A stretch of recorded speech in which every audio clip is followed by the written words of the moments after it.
This is the Crafts-Built 2000, also known as the Gash Master. Its 17-inch blade with 248 steel teeth can slice a telephone pole in half in 9.2 seconds. The way I see it, anything with 248 teeth should not be allowed in a school.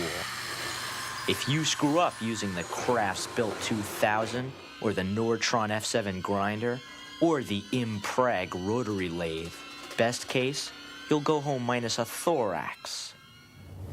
You see, my philosophy is simple. In a world where there are literally 10 million ways to mutilate yourself on a normal day, why go messing around with tools? It was a philosophy that I based my entire life and school schedule around. That is, until one fateful day last spring when the school schedule gods were in the mood to bust my clams. Because when my new schedule arrived, I saw the one word that I prayed I'd never see. Shop. It's kinda strange. You looking at the lazy rain. I can't settle in bed. Or have you picked your target yet? It's ended. Got your dog bite. It's ended.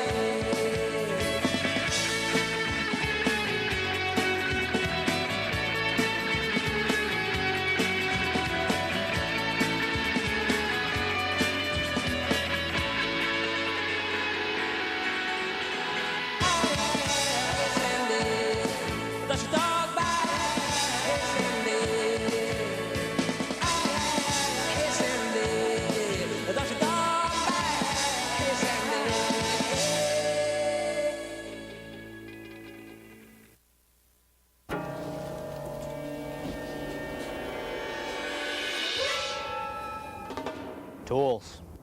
They're loud, they're sharp, and they can kill you. And what do you end up with after risking your limbs and life? A spice rack. Is there anything more pointless in life than a spice rack? And is making a spice rack worth the loss of a body part that I've come to know and love? Obviously, the schedule gods must think so. Either that, or they're into spicy food. And that's where my story begins. In the dungeon that is shop. Real funny. Put my head into a vice. Can you take it out now? It's so funny. Why aren't you laughing, corn boy? Mike, please don't put his head in the vice. What are you, his dad? As a matter of fact, I am his dad. Luckily, like a lot of socket heads, Endless Mike Hellstrom was very easy to confuse. He was one of those high school lifers who always seemed to be in shop. You know the type. Guys with names like Harley and Fleck. Well, here's something you might not have known. Socket heads rule their turf. You need a tool. You come to me. You need a nut, nail, screw, bolt, nut. You come to me. You need safety goggles or a helmet. You come to me. And maybe, if you pay attention and you follow the rules of the class, Mr. Slurm, he might let you work on a special project. Questions? What's a special project? If you deserve to know, you'll know. What's that supposed to mean? Who cares? I don't want to have anything to do with Slurm's special project. I'm just gonna sit in the back, get my C, and see you later, shop class. Yeah, I heard all about Slurm's special project. It's a cryogenic freezer. He wants to freeze his own head when he dies. Really? It's an anti-ballistic fragmentary explosive. What, you guys never heard of those? Teddy, you can't make a bomb in shop class. Want to bet? Besides, I heard that Slurm wants to get the guy back who... Oh yeah, there was something I forgot to tell you about Mr. Slurm. Nobody knew how he lost it, but just like his special project, practically everyone had a theory. I heard he cut it off himself so he could be part tool. Landmine. Mekong Delta, 67. Another theory was that Slurm made his claw and all its attachments himself. In shop class. Wood. Theory and practice. I couldn't believe that I actually had to sit there and listen to this ratchet brain babble on about wood. And what was the story with all those attachments?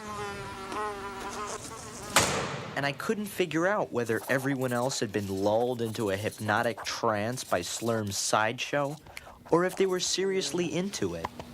Hey.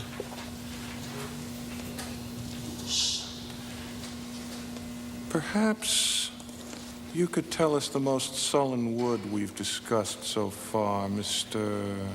Wrigley. Naugahyde? Mahogany? I mean... walnut? So much for vanishing. Right then, I decided that I had too much at stake to cross this guy. It was only the first day, and already Slurm had me pegged. But while one Pete was busted, the other Pete was in business. When he heard I was taking shop, he took an after-school job as an insurance salesman. Our motto is, when you least expect it, expect it. But Pete wasn't selling car insurance or homeowner's insurance. Pete was in the dismemberment business. He had a chart that showed every body part and their value in cash and merchandise. Bill was the only one who bit Pete's bait. I sure didn't, because there was no way that I was even going near the power tools. The crafts-built is not a toy, and it is not just a tool. It is the Cadillac of saws. Use it carefully. 12 years ago, a Mr. Nabby didn't. One hair of his got caught around the crafts-built patented Accuchrome spinning drive shaft. The rest of his scalp quickly followed. Who'd like to cut something with the TS4? Or as you'll soon be calling it, Slasher. Ah, yes. How about... I will, Mr. Slurm. Thankfully, Ellen saved my thorax for the moment. But what I didn't know was that Ellen wasn't really saving me. She was leaving me, because within a week, Ellen had turned into a slurmoid. Did you know that a blowtorch burns with the same intensity as the Earth's core? If you stare into the flame long enough, you can see its soul. Wanna look, Pete? I knew that Ellen had a history of going a little, well, overboard at times, but this was ridiculous. I don't think of it as melting the metal. I think of it as setting it free. It didn't take long for me to realize that I was the only kid in that class who just wanted to get a C and get out of shop forever. It's Danish modern.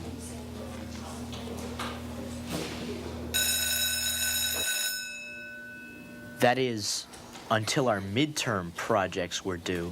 You were one sick kid, D. You see, Slurm had his own way of grading. Airless, C minus. Ah, the Caligari technique. Very good, young lady. B plus.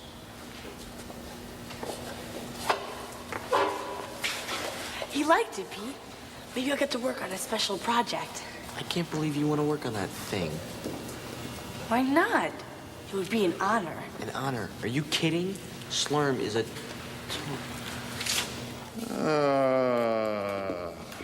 Mr. Wrigley. Well. I want everyone to look at what Mr. Wrigley has done. What are you laughing at, Mike? Well, There's real poetry here. Yes. Real feeling, Mr. Wrigley. Come with me, young man.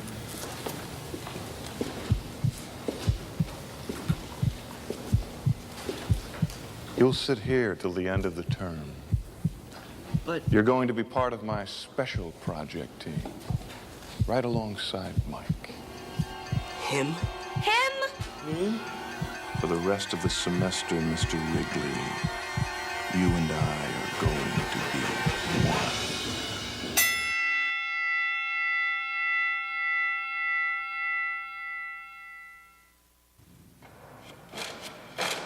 It took me exactly 3 seconds to learn one thing about Slurm's special project.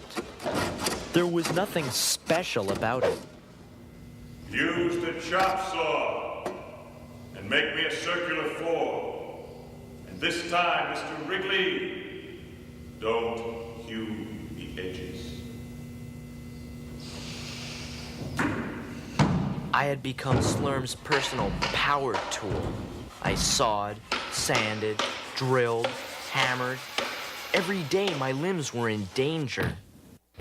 And if that weren't bad enough, Slurm never told me what I was working on. Never. All I knew was that he kept it hidden from the world in a cabinet that was never opened. No one else seemed too concerned about it, but no matter how hard I tried, I couldn't stop wondering what was in there. It was like some black hole that kept trying to suck me into its whirling vortex. What was Slurm hiding? What difference does it make? It's a special project. But don't you think it's a little weird that Slurm won't tell me what it is? It wouldn't matter to me. How do they expect me to work with metal this soft? It's like cheese. Maybe it is an anti-ballistic fragmentary explosive. I think you're going a little overboard, Pete. I don't trust Miller. If the special project wasn't something bad or dangerous, why wouldn't he tell me what it is? I'm working on it. If you're really that worried about it, why don't you just ask Mike what it is? Mike who? Mike. Mike Hellstrom. Since when did you start calling Endless Mike, Mike? Whenever I call him Mike, he helps me out.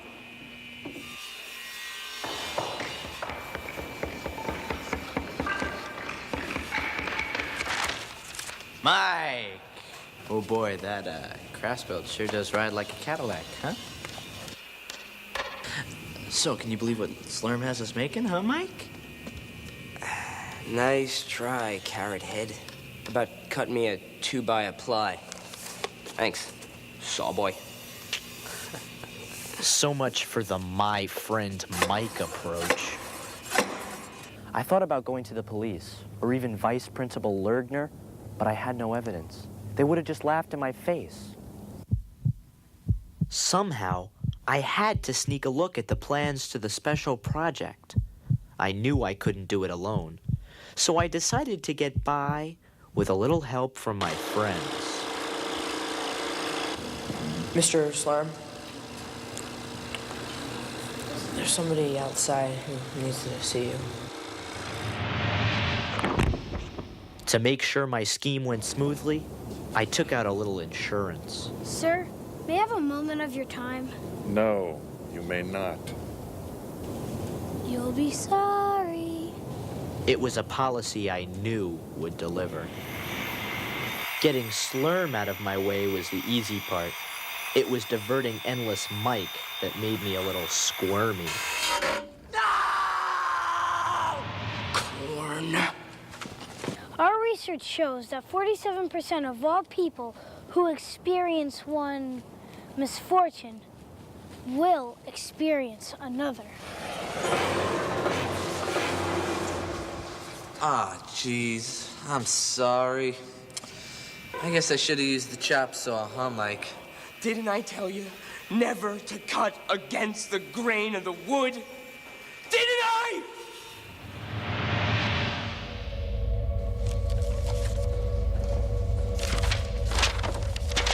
Mr. Wrigley, I forgot to tell you. Project's over. What? Yes, it's finished. You've completed the requirements for this course. But I said it's finished, Mr. Wrigley. Now, return to your regular table. So I was free. Free from being Slurm's slave. I should have been the happiest I've ever been, but for some strange reason, I wasn't. Could Slurm have known that I was onto him? And now, was he trying to keep me from getting too close to his secret?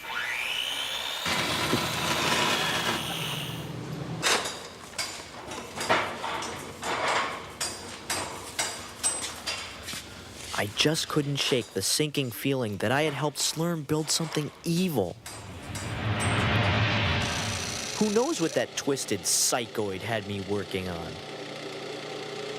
If only I had proof of what he was up to, I'd nail that freak show for sure. So on the night before our final class, I decided to find out for myself. Once and for all.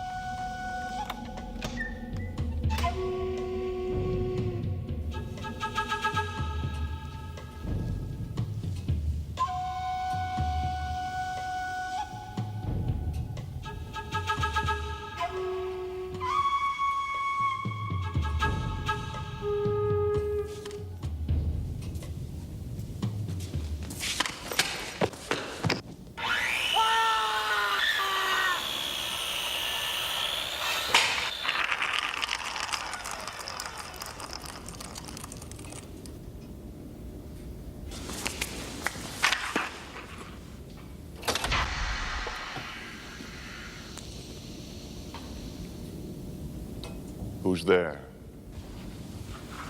Who's there? I know somebody's out there.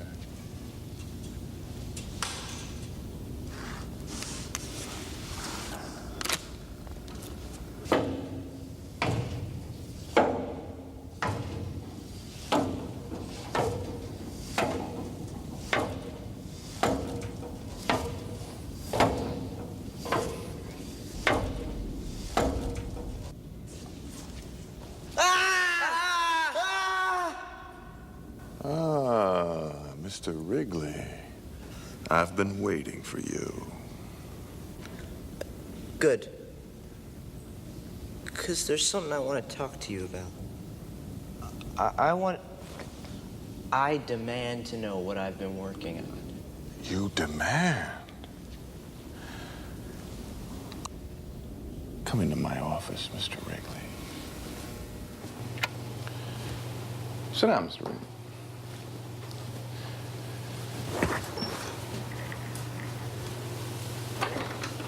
Are you comfortable? Now, what is it exactly that you're looking for? You know, the anti-ballistic fragmentary explosive. Or that cryogenic chamber. Cryogenic chamber? Wow, that's a new one. Cryogenic. Tell me what it is.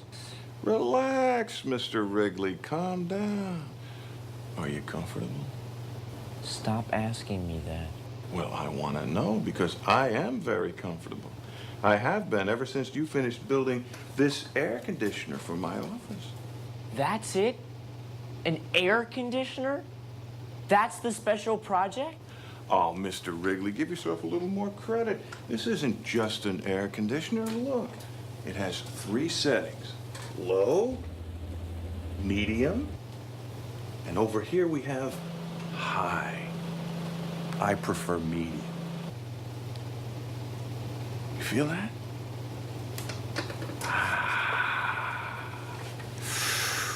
Medium.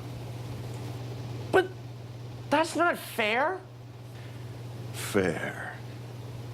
You have no idea what fair is, Mr. Wrigley. What's fair is when someone thinks it's worthless to take shop, and so he makes worthless things because he has no respect for the wood or what he can do with it. What's fair is for that worthless student to get an F. Now, what's not fair is when something's taken away from you at a very young age before you have the chance to discover its power.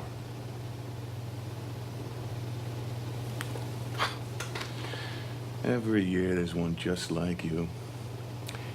And every year we make a little deal, and in the end everyone's happy. I get what I want, and you get your C. Now, there's one more favor we can do for each other. Don't bother coming to class tomorrow. You don't want to be here, I don't want you here. Besides, you couldn't make a chopping block if you tried. So take your C and see you later.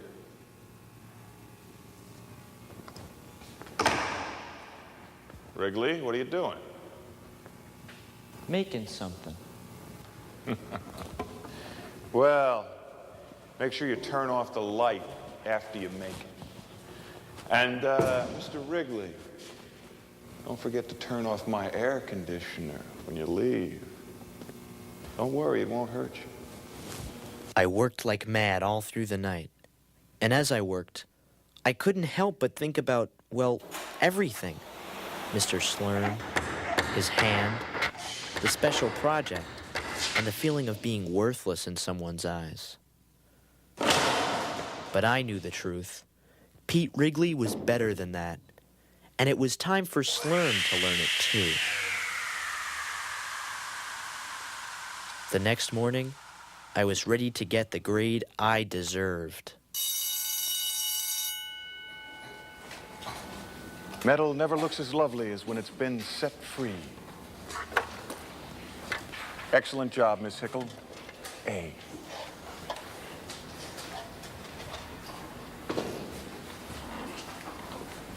Wow.